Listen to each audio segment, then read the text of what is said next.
some people forth and then have them be in the glimpse place, and to show them through the revelation for purification that actually because of their slothfulness and procrastination, their lack of discipline can handle the remain place. Cannot handle the remain place. Can't handle it. Can't handle it.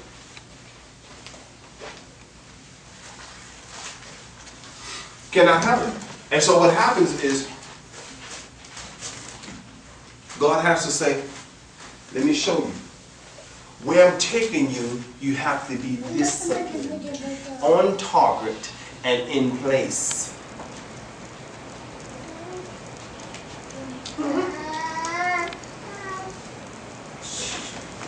On target and in place. So when we get catapulted, thrust and launched, don't think that every person that gets catapulted and launched is disciplined. No, they're not. You have to show them that they're undisciplined and that to get into the remain place, they're going to have to deal with this area of purification and what I was dealing with about their sloth and about their procrastination. Because don't you dare think that God is not dealing with his people about being on target. He's dealing with them. And so in that's the proper time of dealing with that. And he said, I was dealing with you and dealing with you and dealing with you and dealing with you. Now when things get ready to explode, now you're in the front. And the reality is your sloth is being seen by the whole crowd.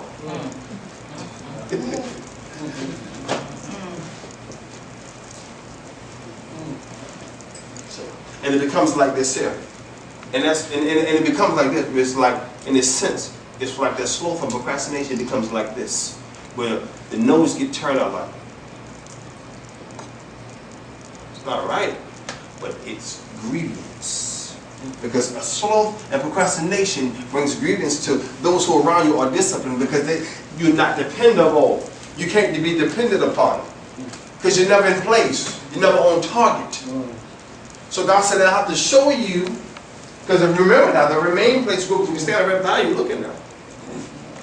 And that looking is a representation of interaction. While you're in the good place, he said, let me show you that the sloth is going to almost cause you not to step into this remain place. So I've been dealing with you privately back there, about this sloth and this procrastination, and now I got you up here to show you that your undisciplined ways is going to cause you not to step into this remain place.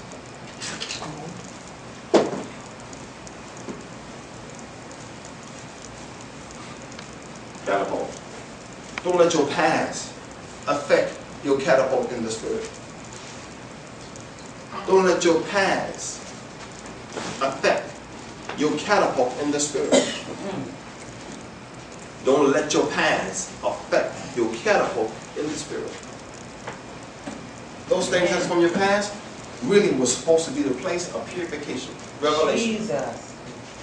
That God can purify those things before you even get to the place of the full catapult. When you got a catapult, where's your spirit and where's your mind? Has it caught up with where he's taking you or got you? If not, that means you're still behind him in your spirit and in your mind. And you're still living in the past. But living in the past means this. I am here as he's catapulted. But my mind and my spirit is back there.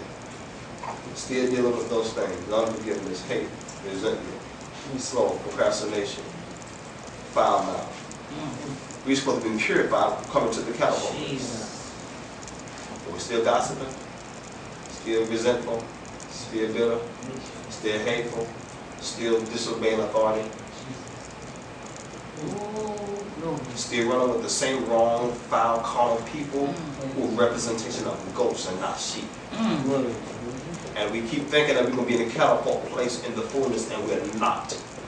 We will be in the place of the glimpse, partiality or partial place, which is the glimpse place, and being used not in the magnitude, the full magnitude, but still will be used. Because we have not received the catapult in the fullness, but in the partial.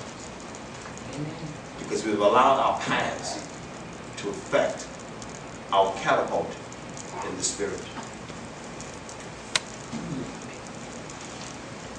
So I say, have you allowed the past to affect your catapult in the Spirit? Are you going to be in the place of the remaining place or the place of the glimpse? The remaining or the glimpse? The remaining or the glimpse? Which one will you abide in? For the choice is yours. But this is the hour now where God's going to use mightily His people through the catapult in the Spirit. Yes. The catapult in the Spirit. Mightily. Mightily. Signs and wonders. Getting up out of wheelchairs. Blind eyes open. Debt being canceled. Like this. Big money, millionaires, houses, cars, money, everything. But where's your spirit? Where's your mind? This past, in whatever shape and form, can affect it. The past can affect it. Don't let the past affect your catapult in the Spirit. Don't let your past affect your catapult in the Spirit. Because God desires for us to operate in the fullness of the catapult and not in a partial. Amen? We bless the Lord. Amen.